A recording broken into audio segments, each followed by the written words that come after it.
Well,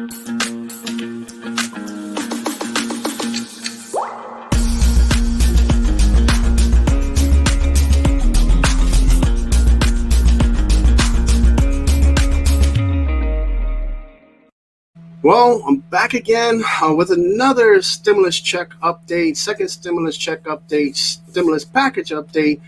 And today we're going to be talking about how to get help paying rent, the good news, and second stimulus check update, stimulus package update for July 12th of 2020. And here's where we're at right now with the stimulus checks, especially with the same second stimulus check. Many people have stated that they have not gotten their first stimulus check. And a lot of people, especially in our Facebook group, has been saying that day after day after day. Okay. And if you still haven't gotten your stimulus check, leave me a comment down in the comment section below the video, and I will definitely take care of you. So as far as the second stimulus check is concerned, the House, as you have known, the House of Representatives had passed the HEROES Act back on May 27th, May 25th, May 15th, actually, sorry. And it's been almost 4 months. We haven't heard anything about any other stimulus check or stimulus package being passed through the Senate or it being approved, or right now it's sitting in the Senate right now as far as the HEROES Act is concerned. But we've heard from most of the important people who are going to influence the development of the second stimulus package and the second stimulus check also as well, like Mitch McConnell. What he had to say was he suggested that the second stimulus check go to people who earn less than $40,000 a year, because those are the people who have been most affected by the C word sickness too also as well. And industries like the hospitality industry and the restaurant industry. And he also wants liability protection for businesses so that they don't end up being sued by employees who may catch the C word sickness, or customers who may get it too also as well by being in contact with the business. And they want, the Republicans, Mitch McConnell, they want a package to be less than $1 trillion. Now, the House of Representatives, Nancy Pelosi, and the Democrats, they want a $3 trillion package. That's the cost of the HEROES Act, basically. Okay, now we have a statement from Larry Kudlow since then. We also had a statement from Secretary Mnuchin, who says we can get those stimulus checks out to Americans very quickly. According to Steve Mnuchin, Secretary of the Treasury, he says we can get that done by the end of this month and sign on the president's desk. So nothing has been confirmed yet, but if you watch this video all the way to the end, make sure that you pay attention and don't miss out, because there will be a special bonus at the end of this video also as well. So make sure you watch this video all the way to the end to get the bonus. President Trump has also weighed in on the second stimulus check many times, okay, since the first stimulus check. He's talked about the second stimulus check, how big he wants it to be, and not too many details about it. But Larry Kudlow, like I said, he also weighed in on it also as well, but he does not influence the making of the second stimulus package, because he cannot vote on it. He cannot legislate. Also, Donald Trump cannot legislate either. He cannot vote on it, but he has to sign off on it unless he vetoes it. And then the House and the Senate, the only way they can pass the bill into law is if they get a two-thirds vote. Okay. So now let's hear what I think we should listen to what Larry Kudlow had to say, because he had kind of shocked a lot of people about his view on what the second stimulus package should be, and his opinion of what Trump wants the second stimulus check to be also as well. So let's take a little listen here. Are you expecting the stimulus checks in the next bill to be a lot smaller and for a smaller portion of Americans? Well, I don't want to, again, I don't like what ifs, and I want to negotiate. I will repeat what the president has said and what Secretary Mnuchin has said.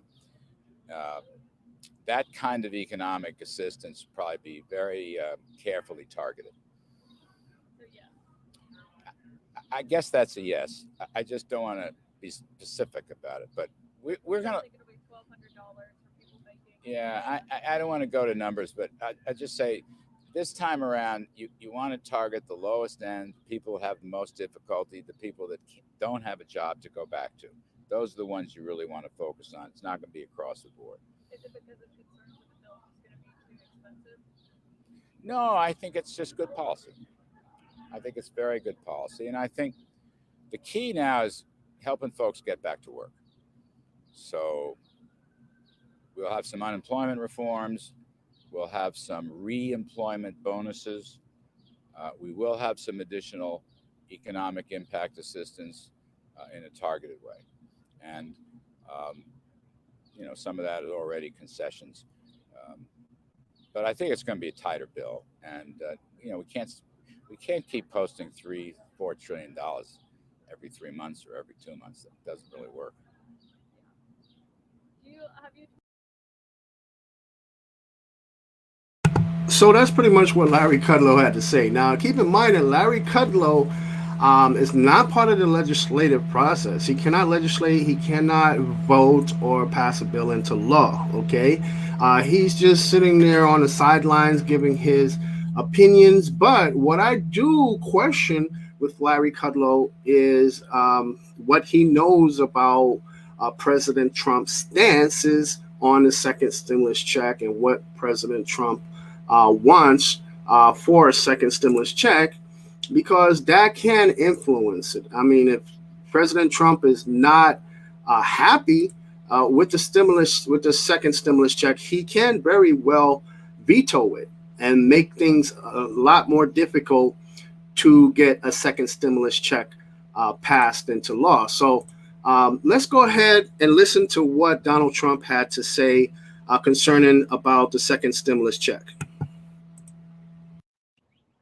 Mr. President, thank you for talking to Fox Business. We appreciate it. A lot to get to. Let me start with phase 4 and what might potentially come later this month. Another round of direct payments for individuals. Do you support that at this time? I do. I support it, but it has to be done properly. And I support actually larger numbers than the Democrats, but it's got to be done properly. We had something where it gave you a disincentive to work last time. And it was still money going to people and helping people, so I was all for that. But we want to create a very great incentive to work.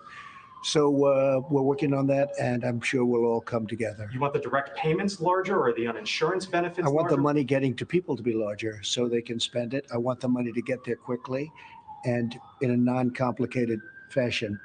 And they wanted to make it too complicated. Also, it was an incentive not to go to work. You'd make more money if you don't go to work. That's not what the country's all about. And people didn't want that. They wanted to go to work, but it didn't make sense because they make more money if they didn't. And we had some of that. And so we don't want to have that. We want to have people get out, and we want to create a tremendous incentive for people to want to go back to work. So that's pretty much what Donald Trump had to say. Now, my question is, I question what Larry Kudlow said. Larry Kudlow is claiming that what he said is what the president wants. Okay. And, the president did not say that he wanted the second stimulus check to be less money than the first stimulus check was.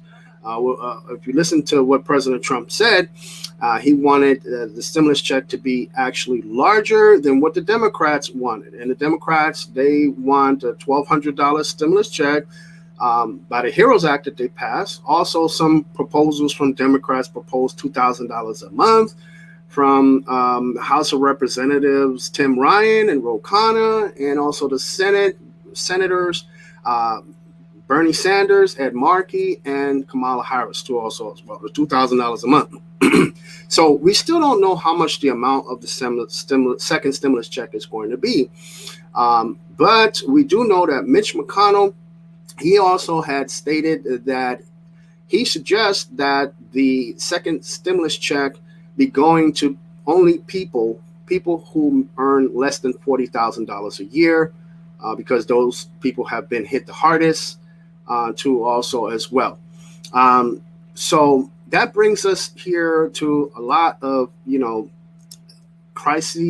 crises that's been going on since the beginning of the C word pandemic that started back in late February or March, where people now are also worried about being evicted from their homes. And one article on CNBC says looming evictions may soon make 28 million people homeless in the U.S., an expert says. Emily Benford began her career represented homeless families in Washington, D.C. Her first case involved a family that had been evicted after complaining to their landlord about the holes in their roof. One of the times she met with the family, one of the children, a cute little 4-year-old girl, asked her, "Are you really going to help us?" Benford struggled with how to answer. She said, "I met them too late. I just couldn't stop the eviction. They had already been sleeping on the subway and in other people's homes, and you could see the effects it was taking on them." Now, today, Benford is a leading expert on evictions. She's the chair of the American Bar Association's Task Force Committee on Eviction and co-creator of the C-Word Housing Policy Scorecard with the Eviction Lab at Princeton University. Throughout the public health crisis, Benford has been investigating how states are dealing with evictions and sharing what she finds in a public database. Now, I have access to that public database also as well. So if you want to know about how you can get help with paying your rent or rental assistance in your state that you live in, just drop me a comment below the video in the comment section, and I will give that answer and the details and the facts and information in a future video. CNBC spoke with Benford about the coming eviction crisis, what can be done to turn it around, and this was an interview that they conducted with her. CNBC said, "How does the eviction crisis brought on by the pandemic compare with the 2008 housing crisis?" Emily says, "We've never seen this extent of eviction in such a truncated amount of time in our history. We can expect this to increase dramatically in the coming weeks and months, especially as the limited support and intervention measures that are in place to start expire. About 10 million people over a period of years were displaced from their homes following the foreclosure crisis in 2008. And we're looking at 20 to 28 million people in this moment between now and September that are facing eviction." CNBC says, "You study the intersection of housing and health. What will all these evictions mean for people's health during the pandemic?" Emily says, "Eviction negatively impacts the trajectory of an individual's life. It can do that in a permanent way. Studies have demonstrated that eviction causes increased mortality and causes respiratory distress, which in the C-word pandemic can put people in even greater peril. It results in depression, suicides, and other poor health outcomes. The primary response to C-word has been to shelter in place. If there's an increase in homelessness, one economist estimates homelessness could rise by more than 40% this year. That could spread the virus." CNBC says, "You've been keeping track of what states are doing to protect tenants, mostly through eviction moratoriums. How do you feel the efforts have fallen short?" Emily says, "Some of the moratoriums are limited to different segments of the population in their duration. They were also not coupled with financial assistance to ensure that renters don't accrue this backed up debt and are stabilized enough to stay in their unit. Another issue is that in some states, landlords were allowed to go forward with a hearing on eviction and even receive an order of eviction, and it was only forestalled at the execution stage. That means that there are a number of evictions that are just waiting for the sheriffs to execute. The moment the moratoriums lift, all of those families will be immediately put out. Right now, 29 states lack any state-level moratorium against evictions." CNBC says, "Because of the pandemic, a lot of these evictions are unfolding over video or phone instead of in a courtroom. What are the issues that come up here?" Emily says, "Even prior to the pandemic, the system was very challenging for tenants to navigate and to raise their rights. 90% of tenants across the country are unrepresented. When you consider that people are now choosing between rent and food for their families, they're also unlikely to be able to pay for minutes on their phone, Wi-Fi, or log into a remote hearing. So appearance itself may be very challenging. And if they fail to appear, if they weren't able to dial in, or if they don't have the right link to the Zoom, they're considered a failure to appear, which results in a default judgment for the property owner. CNBC says, what can be done to make this eviction crisis less devastating? Emily says, as an immediate measure, we need a nationwide uniform moratorium on eviction, and it has to be coupled with financial assistance to ensure that the renter can stay housed without shifting the debt burden onto the property owner.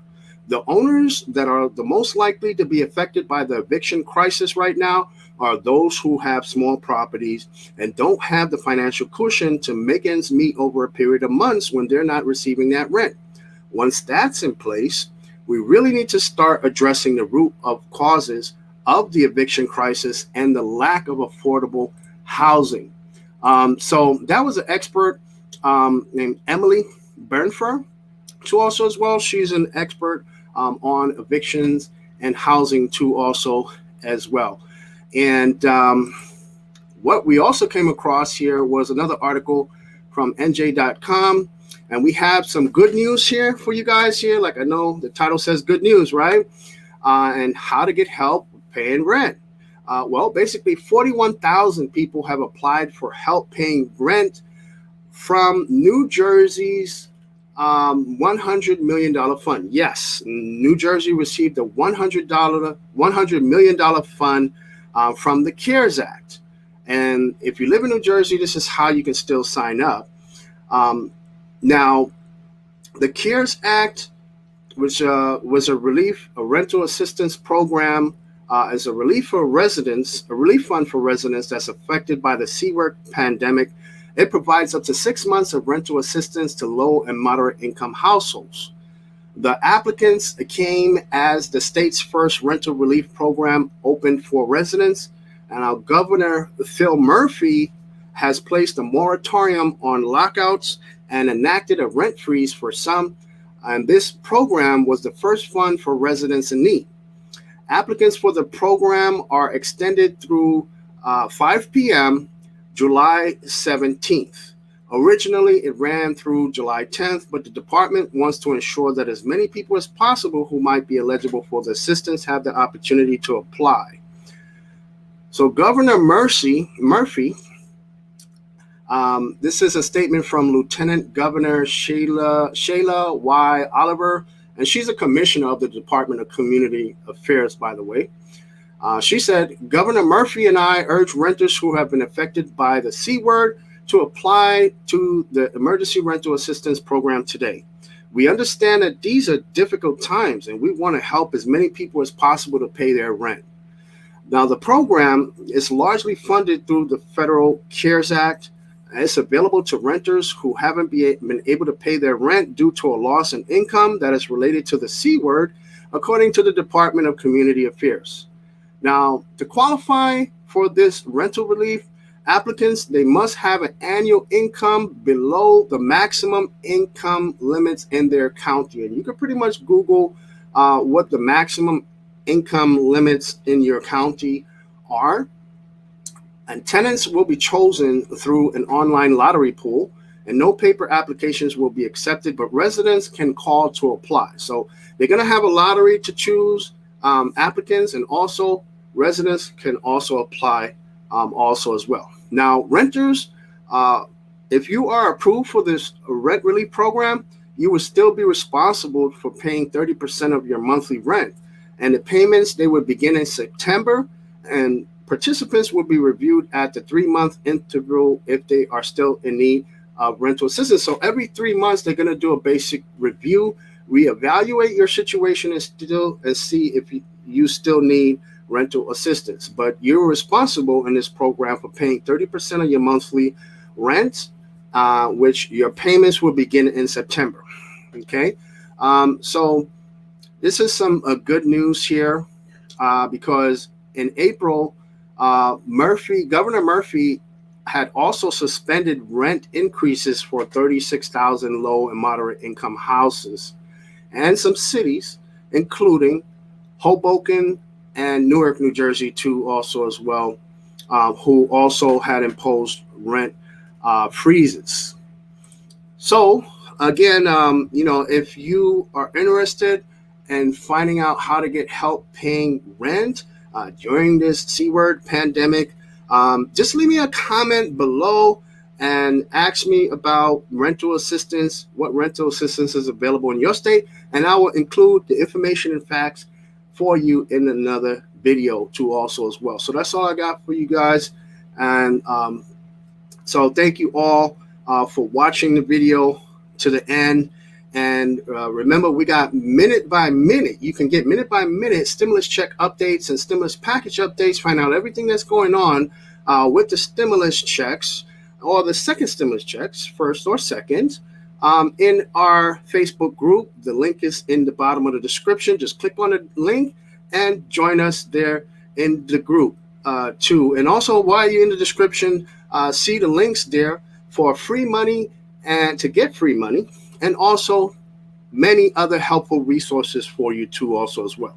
So from all of us here at the How to Get an 800 Credit Score family, stay safe, be blessed, and we'll see you in the next one. And bye for now.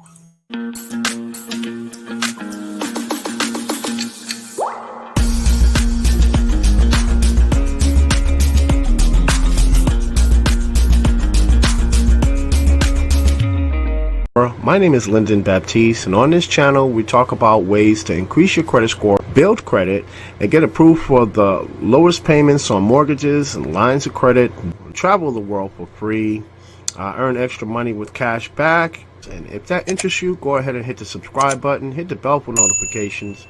That way you'll never miss a single video as we make them.